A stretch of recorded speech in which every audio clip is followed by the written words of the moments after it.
Welcome viewers to the Mastering Microsoft OneDrive and SharePoint seminar. Here are some of the elements we'll be going through in today's session, just covering what OneDrive and SharePoint primarily is, and also some of its more extended uses that many of you might not yet know of. So first of all, the question we get asked most often is what is actually the difference between SharePoint and OneDrive? Because at first glance, they actually do look like very similar products, and they are. They serve two main key differences. So the first difference is OneDrive. OneDrive is mostly used for storing your own files, your own personal documents that not everyone else might need access to. The same way to look at this might be stuff you would put on your desktop or in your documents folder on your computer. This is something that you would typically store in OneDrive instead. So if we have a look in the web version, for example, if we go over to the main office.com address, then we can find OneDrive by going to the search icon on the top, searching for OneDrive. So this is what OneDrive would look if you were accessing it through a web browser. So from here, we can upload documents, edit documents, do everything we need to, but there's also a second way of accessing our OneDrive documents, and that is through the File Explorer. So from here, we can see that we've got OneDrive on the left-hand side. So from here, we've got the exact same documents that we've seen in the web version, except there are a couple of differences on here. We'll notice that documents, desktop, and pictures have different icons. So the reason for that is OneDrive provides you with a way of backing up those free folders on your computer. You can create many others in OneDrive. For example, we've got a recordings folder and notebooks folder, but these ones will actually be taken from your own computer. So if we have a look here at the bottom right-hand side, the little cloud icon, if it's not showing up here by default, you might need to click on the up arrow to get it and just drag it along down here. So once it's blue, we know it's been signed into. So if we click on it, it will open this little control panel. We go to settings again. So from here, we can have a look at the backups tab. So what this will allow us to do is it will allow us to back up our desktop documents and pictures. And what that means is anything you do in those free folders will automatically get backed up to OneDrive. So there's a couple of different reasons for doing so. Firstly, it means that your files are actually backed up. What that means is if you lose your computer, it gets stolen, it gets damaged, instead of losing the files on that computer, they are all backed up to the cloud in your work environment. So you don't have to worry about any potential data losses, because on top of that, OneDrive also provides a recycle bin as well. So if you accidentally delete something in your OneDrive, you can also recover it for 93 days after as well. So if we come along to the backup tab and manage backup, from here we can turn all of these on. As we can see, I already have these turned on. So we come along to the desktop, for example. So from here, we can see all a regular desktop. From here, we can click on New, quickly blank Word document.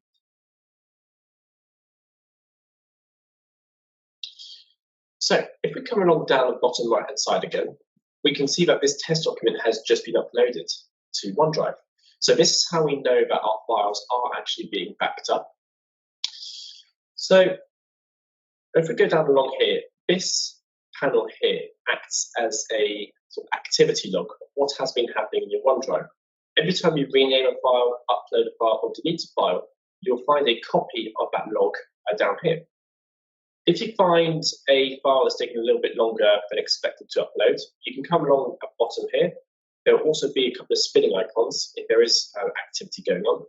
And it will just show you along the top which files are pending upload, which ones are being changed. So it gives you a nice little activity log of what is happening in your OneDrive. So another reason you might want to turn on the OneDrive backup as well is if you're working in a hot desk scenario. What this means is if you're prone to logging into different computers, instead of having to send yourself files to make sure you can access them on different devices, you can continue storing them in your desktop documents or pictures folders, and whenever you log into a new computer, sign into OneDrive on that computer, and you should get access to all your files. So next, moving on, we've got SharePoint. So the difference between SharePoint and OneDrive, like we've said, OneDrive is for storing your own personal files, individual to you, whereas SharePoint is designed for the opposites. You can still store files in the cloud, but it's designed for sharing those files among a large team. So the way to look at SharePoint is the same way you would look at a mapped drive on a server, for example. You've got all your files in a central location, which have permissions assigned to them, and different team members can access those files as and when they need to. So again, if we go along the top here, search for SharePoint. So from here, we'll have the frequent sites. So these are the sites you have already opened. By default, SharePoint does not show all the sites you have access to, so you may need to search for the site you want before it appears in your frequently visited sites. You can also star them to pin them along the side, so once you know you're always accessing, you can have quick access to from there. So if we go onto the seminar intranet site, for example, if we go along to the Documents tab, so this is how SharePoint appears. At first glance, it looks very similar to OneDrive, and essentially they are built upon the same platform. So that's why you might notice some similarities, and there might be a bit of confusion between the two. But the primary thing to remember is OneDrive is individual to you, and SharePoint is designed for sharing files among a wider team of people, and also becomes accessible anywhere as well. So if we have a look at the key differences between SharePoint and OneDrive.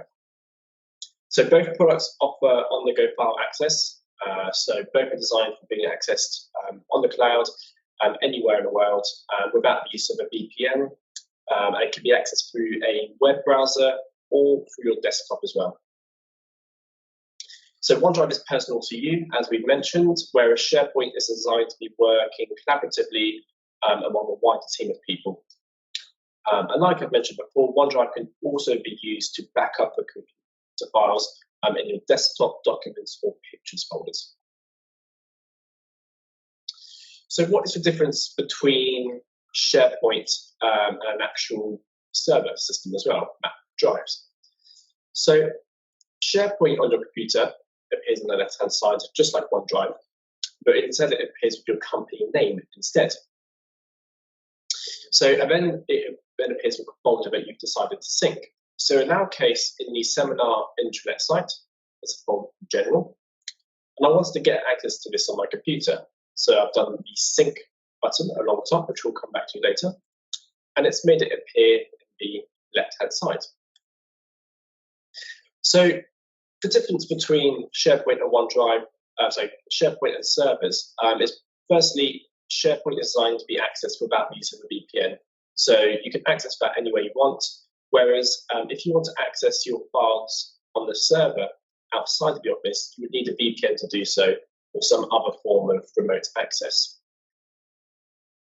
Another difference between SharePoint and a server system is SharePoint offers 1 terabyte of storage by default, whereas a server will be limited to whatever disk space is in that server. A lot of the time, this might not be a problem for people. Typically, servers will have a lot of disk space to account for file growth, but it's worth mentioning that SharePoint does come with a much more generous free tier compared to what a server might typically offer at an entry level or medium level. But there are some limitations to SharePoint and when not to use them over a file system. So firstly, the primary reason to not use SharePoint over a server is when you're using custom file types or base software specific file types. So that might include products like Sage, products like AutoCAD. The problem with those running in SharePoint is they're not designed to be constantly looked at. So what I mean by that is in order for SharePoint to offer functionality like live collaboration, and constantly back itself up to the cloud, it needs to constantly target the file and have a look at it to notice any changes. And every time there is a change, it needs to upload back to the cloud. One thing those files don't handle very well is having a system like SharePoint or OneDrive constantly look at those files for those changes. So it's not to say that custom file types can't be uploaded to SharePoint, they absolutely can. It's more that SharePoint is specifically targeted towards general back office documents such as Word, Excel, photos, PDFs, any of those sort of general file types. SharePoint can support the hosting of AutoCAD files and SharePoint files, that's no problem. The primary issue is when you start using those files with OneDrive in the background. So what I would just suggest doing is just contacting the software vendor or having a look if they have any online documentation, just outlining whether or not SharePoint is supported with their file types or whatever software you are using at that time.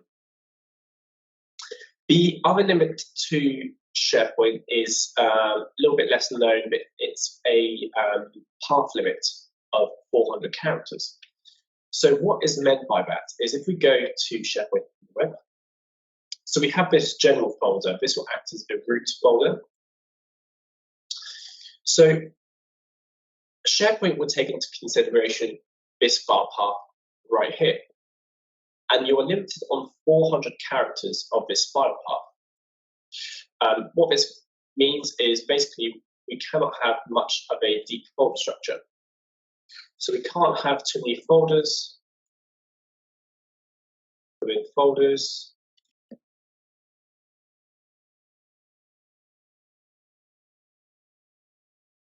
So what this means, we can't have too many folders within folders, because what happens here is obviously this file path is getting longer. Once it reaches that 400 character limit, it just won't allow you to upload any more files or create anything that will exceed that 400 character limit. It's a little bit less known. It's mostly if you have really deep folder structures, and not many people encounter that issue. It's just something worth noting when you are adopting SharePoint, to take into consideration that you might not be able to just drag and drop all your files from the server. You first need to check how deep is that file structure and make sure it's appropriate for storing in SharePoint.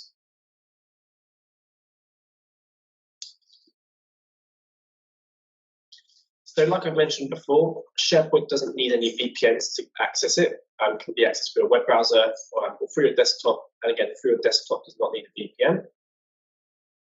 SharePoint could be accessed through a wide range of devices. So that also includes OneDrive. And those can be accessed on a mobile device, again, a web browser, all through their own respective apps. So SharePoint offers its own app, and so does OneDrive. What I wouldn't really recommend is using the SharePoint app. Last time I've checked, you can't really upload or edit files within it, whereas you can do in the OneDrive app. So this is one I'd recommend getting over the SharePoint one. And on a mobile device, it's probably best to be using the respective apps, because the web version would work, but it's just a little bit more limiting in terms of how condensed the content is, whereas obviously the apps are designed for that platform, so I would recommend using those. So one limitation I forgot to mention on using a server is it doesn't allow for collaborative working. What I mean by that is when you open up a file on a server, that server becomes locked for editing by whoever opened that file. This means if you open up an Excel spreadsheet, no one else in the company can open up that Excel spreadsheet until you've closed it on your end. Whereas SharePoint is designed to be the opposite. SharePoint is designed for multiple people to work on the same file at once without any problems. SharePoint is also quicker for indexing. So I've already mentioned the much higher storage capacity, 1 terabyte storage capacity on SharePoint, but it's also quicker for indexing and searching files as well. So if we come along to the web version again, so along the top here, we will notice the search bar in SharePoint. So searching through here will actually be a lot quicker than searching on a server. The reason being is because it actually sits, the search functionality sits on the server on the Microsoft data center, and the searching power is offloaded onto Microsoft. So it will actually be a lot quicker than running it on your own server.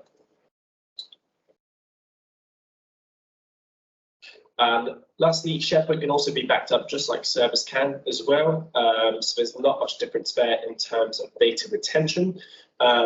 Whether you store stuff in SharePoint or stuff on a server, both can be backed up in different ways.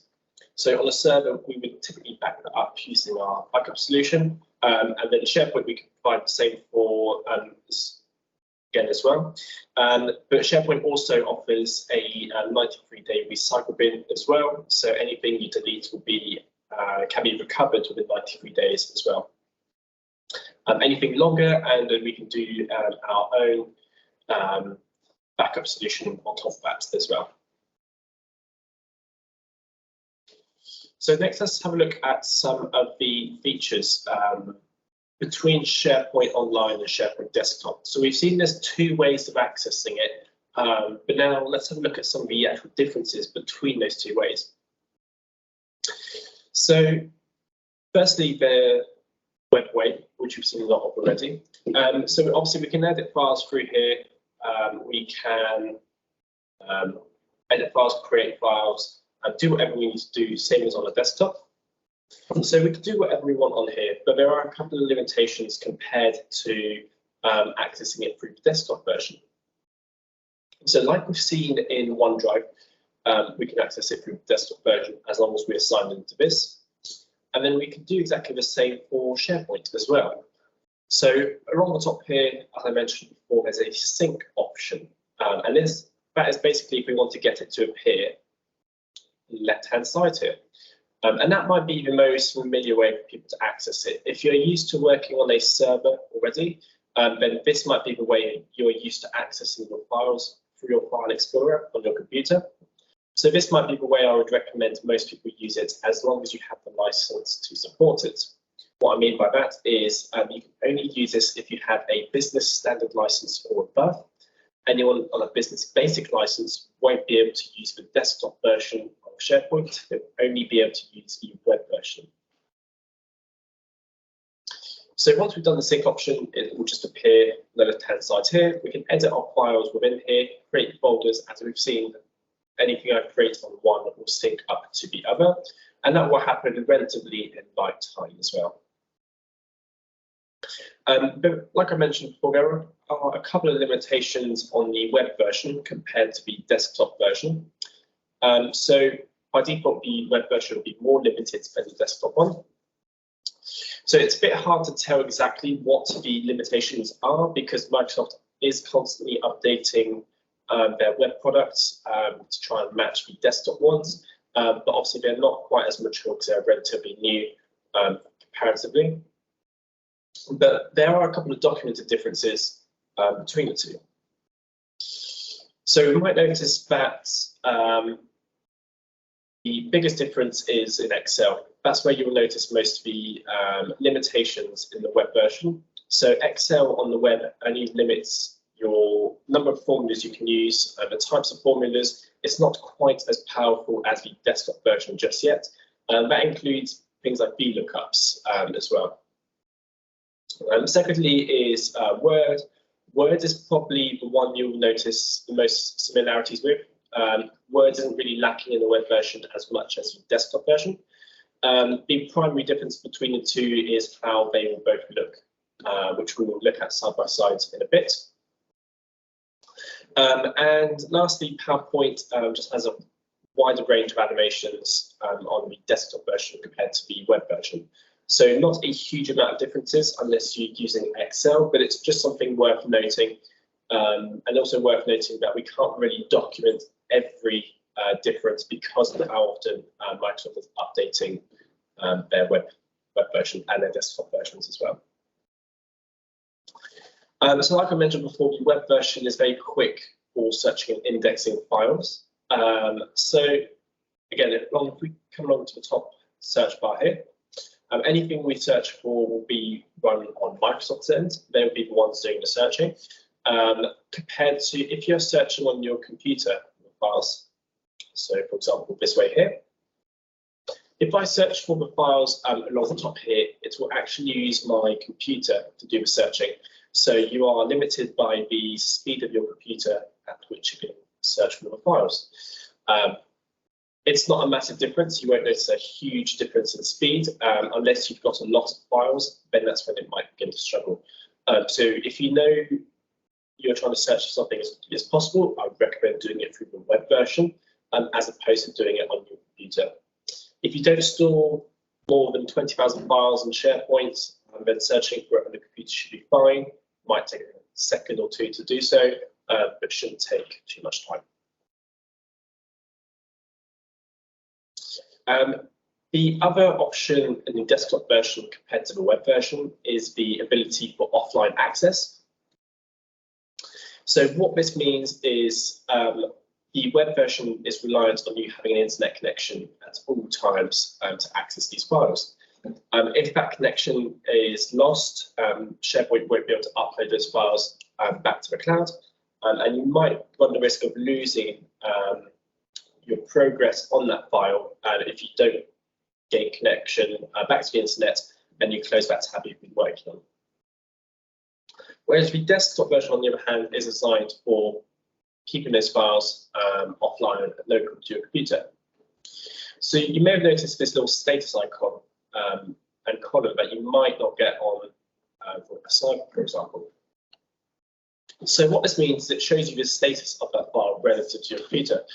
So we can see this first option, it's a screen tick. What this means is you have opened that file on your computer at some point, and OneDrive has made a copy of that file on your computer in order for it to be accessible offline.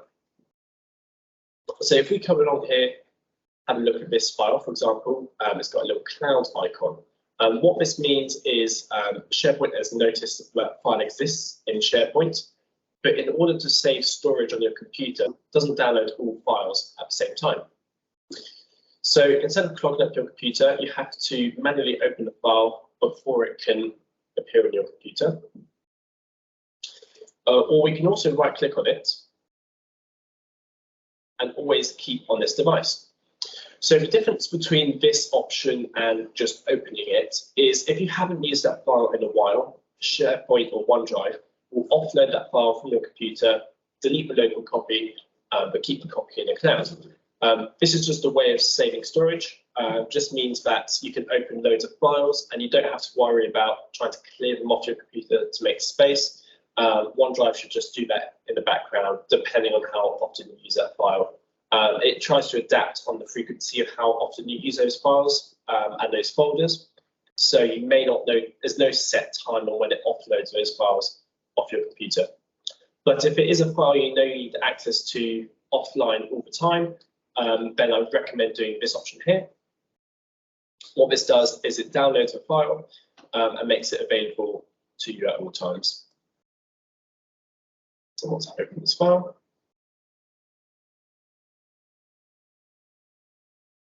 so we can see here that, like I mentioned before, OneDrive will have a log of everything that's happened, and then we can see here it's actually downloaded that file locally to my computer.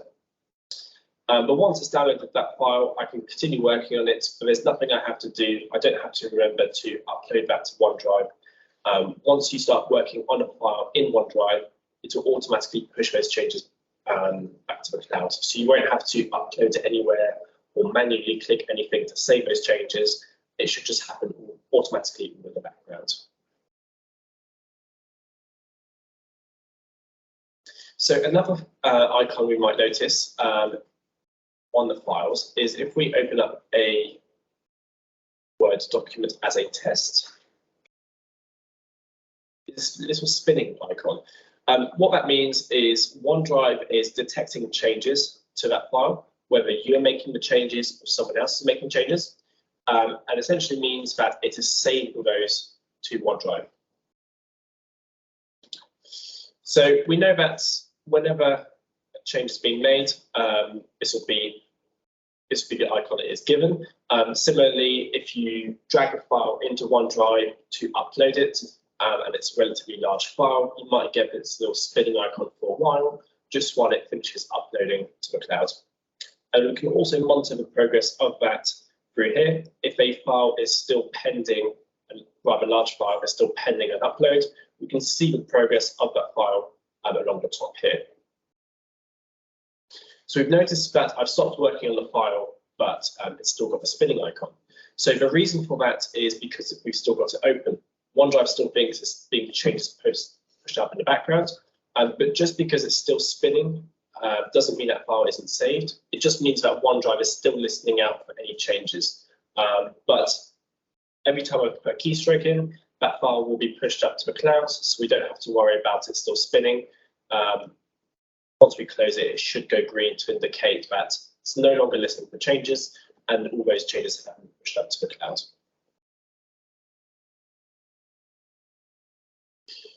And lastly, there are a couple of different differences in terms of the stability of the online version compared to the desktop version. So the desktop version of OneDrive and SharePoint is a bit unpredictable depending on your computer environment. What that means is, it's not to say it's not reliable, it's just to say there are a lot more external factors that can affect how OneDrive works on your computer, depending on your internet connection, your antivirus, any other software running on your computer. Whereas the online version is a lot less sandboxed and a lot more controlled by Microsoft. There's not as much you can do in the online version as you can in the desktop version. And that's, in that respect, it's good for making sure you've always got reliable working environments. So from here, in the web version, my antivirus can't affect this, neither can third-party software. It's all running in a data server in Microsoft, so not a lot of amendments can be made to these files, making it relatively safer or more stable than the desktop version. So within SharePoint, there's also sharing and permissions functionality. So by default, what we would do is we would build up permissions to your needs. When we do set up SharePoint for you, we'd obviously review current permissions, and then if you want us to mirror those permissions or set up whole new ones in SharePoint, we can do so. But there are also ways of you sharing files yourself and checking those permissions yourself as well. So if we have a look at this general folder again, have a look at this new folder. So let's say I wanted to share this folder with an external party. So I've got a supplier, I want them to share, to send files to me. I would go over to this folder here, click on the eye icon at the top right hand side. I would then go to Manage Access and do Direct Access. So from here, we can send them an email. I can invite colleagues to that. The other way is also link sharing as well. So this is slightly different to direct access. This is more if you want to generate a link and provide it to them in an email. But from here, we've got a couple of different options we can choose from. So we can see that this first option here is grayed out. So this will be depending on what your organization has set as a policy. So by default, HP Tech doesn't allow anyone with link sharing option. So that's why it would be disabled for me. Essentially, what this option would have allowed me to do is create a link to the new folder. And then once that link is given to someone, they can access that folder without having to authenticate whatsoever. This is more of a recommended method if the data you're sharing is not sensitive and you're not worried about if that link gets shared too many times or overshared. So the second option we have is anyone in my organization. So what this means is if you want to share it with a colleague, but you don't want to share it with an external party, you click on this option and anyone in your organization can open up that file. Next option is for people with existing access. So this one is if someone already has access to the folder, you're not giving people new access to it. Someone has already got access to it, but they just can't find the folder. You would choose this option and then send them a link to that folder. Like I said before, this doesn't give people new access to it. It's only if they've already got access and they just need to help find that folder or file. The last option, and probably the most recommended option if you are sharing files with an external party, is the specific people option. So from here, we can type in the email addresses of people we want to share with. So by default, it'll pick up on my organization, but I can also share it with a third party as well. So what this will do is it will send them an email from Microsoft saying that you have shared that folder or file with them, and they will need to authenticate before they can open that link. What that means is once they've opened the link, they will get a second email sent to them with a one-time code, just verifying that they are who they are. That means that if the link gets forwarded on to someone it shouldn't have, it's not the end of the world, because they won't actually be able to open that link without that secondary email to authenticate them. So if you are sharing with external parties and the data might potentially be sensitive, I would always recommend choosing this option by default. Again, if you also needed this option to be set as default, talk to us, because we can actually set policies on our end to restrict any of these options and make certain options the default whenever we are sharing as well. So that just cuts out the need to having to change these options when you are sharing. But on top of giving access, I might also sometimes want to check who has access to particular files or folders. So if we go into manage access again, so from here we can see who has access to this file. So we can see that these three folders, so we can see that these three members have access to it. These are actually default SharePoint groups. So anyone in the business folder can just view this file. Anyone in this members group can edit, and anyone in the owners one, obviously you can do whatever they want to it. If I have shared this file with extra people, for example, if I shared this file with Josh, he's just been given access to that folder. Now, if I wanted to check again who's got access to it, he doesn't automatically appear here. The reason being is because he's just been sent an email from Microsoft telling him that I've just sent that file to him. And then once he opens that link, then he will appear in the direct access area. So if you do share a file with someone and they don't appear here automatically, that's perfectly normal. It's because they haven't opened up the link yet. If you did share the file with someone and you want to remove the link before they can open it, you'd have to get in contact with us, and then there's an admin feature that we'd have to check on our end. So moving on to another really good feature of SharePoint is the live collaboration feature, which we've touched upon on a tiny bit before. So if we go over to SharePoint again, so like we mentioned before, SharePoint allows for live collaboration, whereas the server system doesn't. So if we open up this file here, this file is stored in my SharePoint. And what I will do is I'll open up the web version of this file to give a side-by-side comparison of how this feature works. So on the right-hand side, we've got the desktop version of Word, and on the left-hand side, we've got the web version of Word. So already we'll notice these little indicators coming up as we are clicking on the file. What this means is it's just indicating to you who has that file open and where they are currently editing that file in live time. So if I move my cursor just down here, on the left-hand side, we can see almost instantly wherever I click, that little cursor will move. Similarly, if I start typing, almost instantly those changes will appear on my computer and on the web.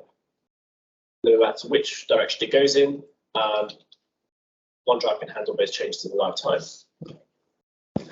So what makes this possible in Word, Excel, or PowerPoint, and something that has to be ticked in order for this to work, is the autosave feature along the top left-hand side.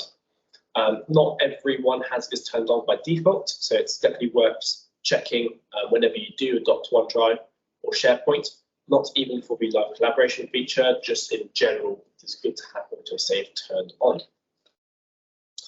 So once this is turned on, basically what it means is every keystroke you make, backspace or space on your computer, OneDrive will listen to those changes, save itself automatically, and then that is what allows it to do the live sharing.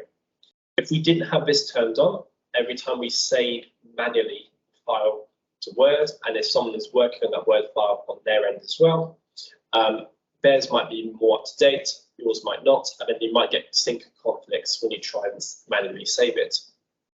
If you do get a sync conflict, OneDrive will show it to you again in the bottom here, and it will show you a nice red banner and on the top here to say what file is being encrypted. But to avoid that, I would always recommend using the autosave feature by default. So where this feature becomes most useful is so if we open up the desktop version of Excel, again on the right-hand side,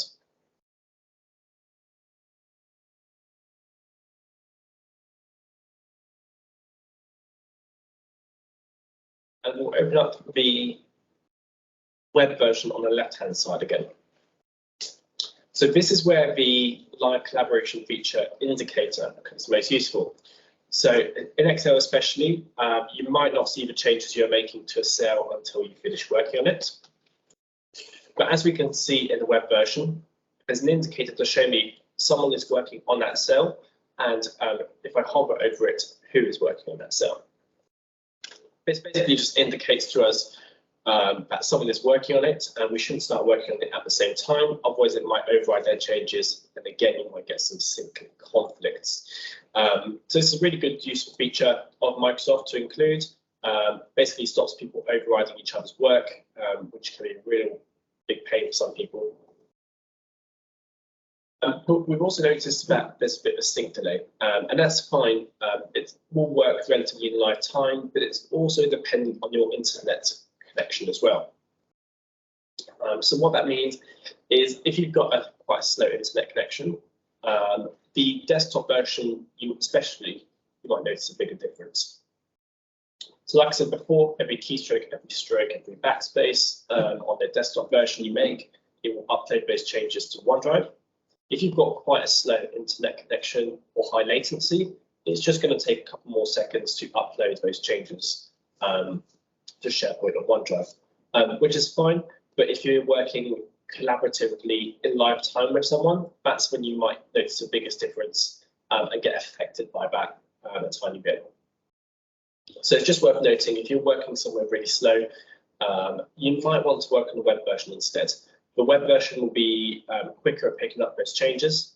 You're already connected to the web, so it'll be saving those changes much quicker, again, because it's running on Microsoft's environment, not yours. So if you are working in live time and you've maybe got a bit of a slow internet connection, I'd recommend the web version. That would be a lot more stable. So it's just something worth noting on that one.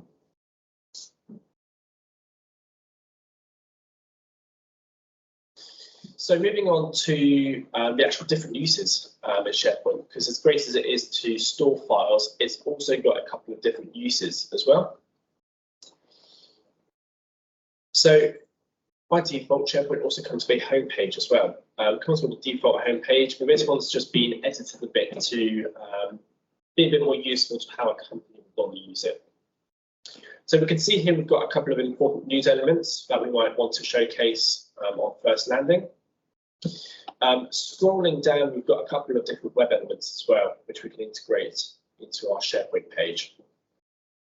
So a really useful one that people might want to use is the My Organization chart. Once you've set this up and dictated to Office 365 who reports to who, it will design this little org chart automatically. And it's a great way for, if you want to get someone to know the organization a bit better, you can have the org chart for the entire organization, and it'll give you a nice overview, visual overview of how that company works. Moving down, we've got a couple more news elements as well. This is just a great way of sharing regular news.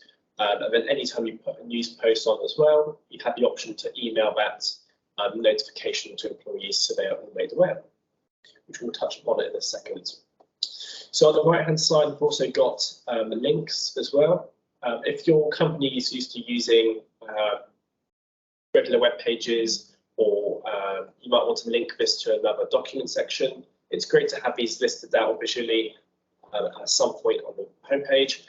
Makes it really easy for people to find and people to use.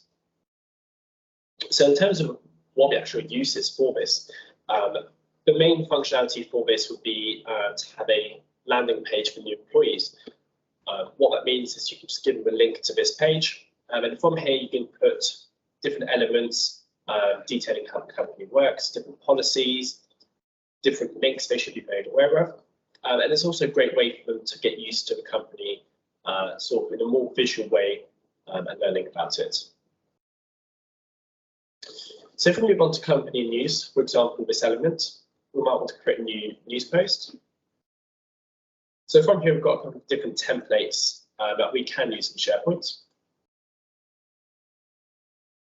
And you can also create company templates as well. So if your company is used to posting a similar format every time, you can create your own templates and store them in a specific area as well.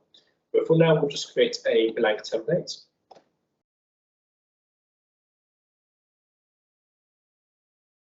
So from here, we can give our article a title.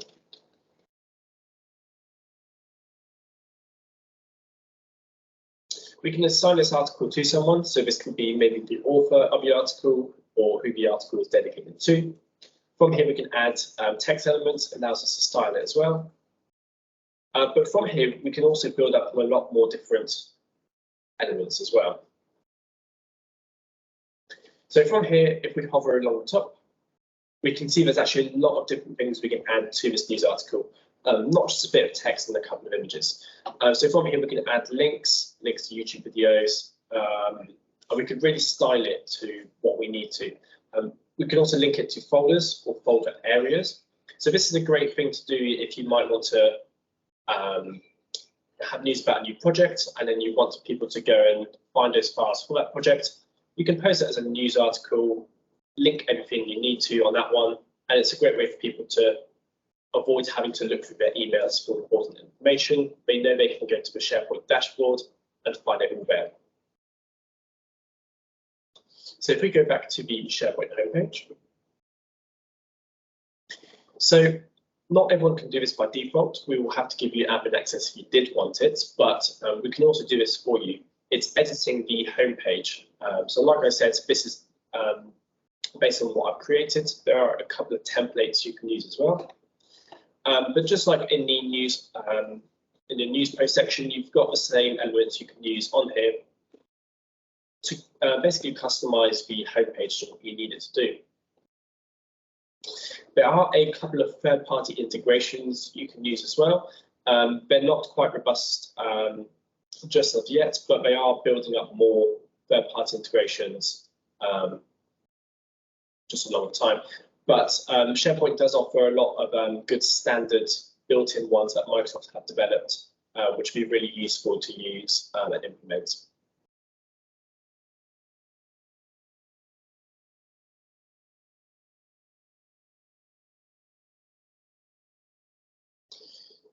So just summing up, here are a couple of different uses for SharePoint. So as well as it does work for a simple fast storage solution, it's also a great way of visually displaying information to employees. Gives them a great way of knowing that if you've got a particular project, you can have a homepage for that project with different links, different countdowns, different elements, that sort of stuff. But its best way, it might be as an HR tool. If you know that new employees have to go through similar processes, what you can do is you can direct them to that homepage. You can have a contact form on that homepage. You can have different news elements, and it's a great way for people to learn about your company without having to use like 5 different tools. People can just log on to that one dashboard, see everything you need to. It's just a great way of speeding up that onboarding process for new employees.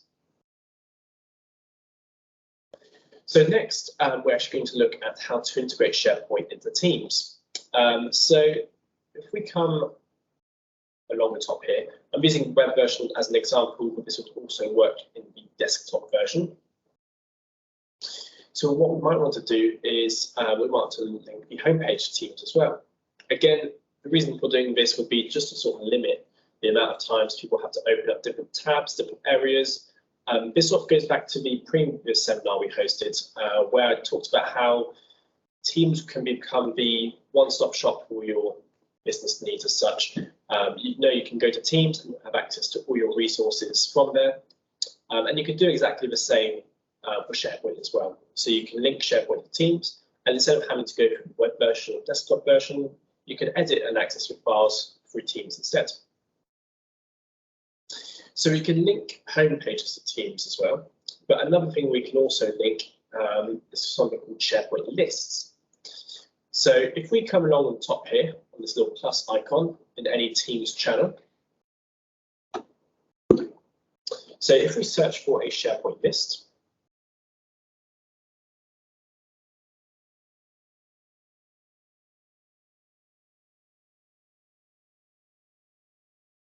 so we can add an existing list. This acts as a template as such. It will copy a list you might already have. But just for now, we're going to create a whole new blank one. And again, you can have your own organizational templates from here as well.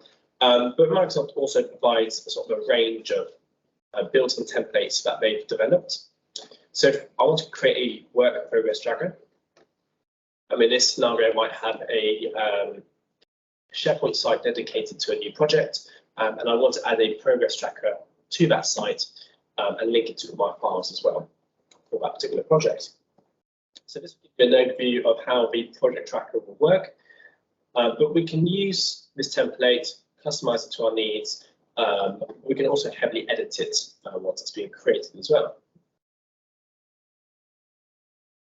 So from here we get a blank table view. So this might be very similar to how you would expect Excel to work. You've got different columns, different rows in those columns. But the primary difference is that instead of having to open up a separate file, update that, this provides a more visual way of doing so. So we can have different columns in here as well, but not limited to what the template creates for us. So we've got these sort of choices of different elements we could choose from.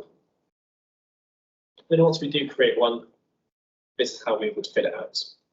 So if we go over to an example I already have.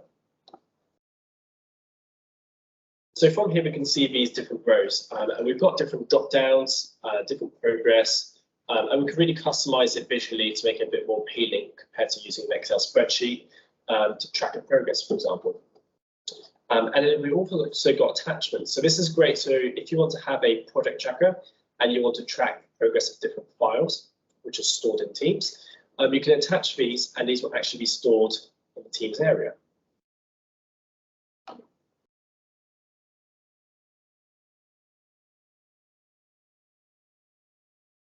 So these can also be opened up in SharePoint as well. So we can open up these lists in SharePoint. So they'll have to just be accessed through Teams. And then from here, we get this exact same view just within SharePoint. And then, like I said, if you want to create a new row, for example, add attachments, and then we can select attachments either from our desktop, or we can select attachments from SharePoint as well. And then once you've uploaded those attachments, it will store them in SharePoint as well. So if you did have a site or a project, for example, it's a great way of keeping all your files neatly bundled up together. You can also export this data into an Excel spreadsheet later on if you did want to. I have been asked as well, can we have charts linked to this? As far as I'm concerned, you can't yet have charts. It's something that Microsoft is working on. But like I said, you can export this data into an Excel spreadsheet, for example, and then use that to then generate charts after. So like in Teams, Teams is a great way of just, again, enhancing more collaborative features within SharePoint. The idea of integrating Teams and SharePoint together is to sort of build up on that ecosystem within Teams. So it's something great that you want to do if you want to talk about files you're working on, if you want to copy and paste links to those files. Like I said before, if you want to have a SharePoint site for a particular project, you can have a chat linked to that project, you can have files linked to that project, and you can have a project tracker stored in a SharePoint list. What that would do is be an Office 365 group, and everything will be combined together. So that chat will be linked to that SharePoint site, will be linked to that list. So that's really great if you do want to keep things all connected together. That is something we can set up on our end. So do get in touch and we can sort of tailor that based on what your needs actually are. And again, if you did want to go for more of a company intranet style thing in SharePoint, that's also a great way of integrating that into Teams as well. So what you can do is you can have all your policies in SharePoint, a homepage with news in SharePoint, all your links, that sort of stuff. And then you might want to link that to a Teams chat where you post information about the company to everyone else in that Teams group, and then they might be restricted to not be able to respond back, for example. So it's a great way of sort of posting news visually and providing file access to everyone in the company as well. So lastly, another really cool feature and a very unknown feature of SharePoint is a product called Power Automate. So again, we can find this if we go to the general homepage, Power Automate. And then what this allows us to do is allows us to make SharePoint a bit smarter compared to what it already is. So what I mean by that is it allows us to sort of automate certain mundane tasks within SharePoint on OneDrive. So a couple of examples of how you might use this. If you want to store all your attachments you receive by email in your personal OneDrive file, you can automate that task by having a Power Automate run in the background, and then have that look at your emails and any attachments you receive, have those stored automatically in your OneDrive. What this also allows us to do is have scan to SharePoint functionality as well. So a lot of you might already be familiar with scan to email. So you, on a printer or scanner, you might scan a document, it will email that to you, then you have to download that file and upload it somewhere. What we can do with Power Automate is have that automatically saved to SharePoint if that is something you regularly use. So you would scan to email like you would normally do, but instead of having to download that attachment, upload it somewhere, it will automatically save it within a dedicated SharePoint area, like a scans folder. This is also very similar to if you have scans folder on the server as well. So if you are looking to transition to SharePoint, this is not something you have to be worried about in terms of losing that functionality. We would use something like Power Automate to facilitate that action. You can also use it for if you have forms stored in SharePoint. This is something we might do in another seminar. I'll talk about web forms in SharePoint and Teams, but if you have forms stored in SharePoint, you can have them handle those responses automatically. So either, again, store the attachments from this form somewhere, send you automated emails and start different workflows. If this is something you are interested in, get in touch with us. It's something we can talk through. We can build up logic. There are limitations, obviously. Talk to us about it, and then we can sort of customize a solution to you. Because there's a lot of that can be done in Power Automate. It just depends on your particular requirements. So thank you for listening to that seminar. Here are some of the more upcoming events as well that we'll be hosting. So the next one will be on Microsoft Outlook. There's different features, some of its lesser known features. One after that will be on Office 365 security. So that will be covering SharePoint, OneDrive, user security, and all that type of stuff. And we will be looking at hosting different events as well beyond that in the future. Thank you.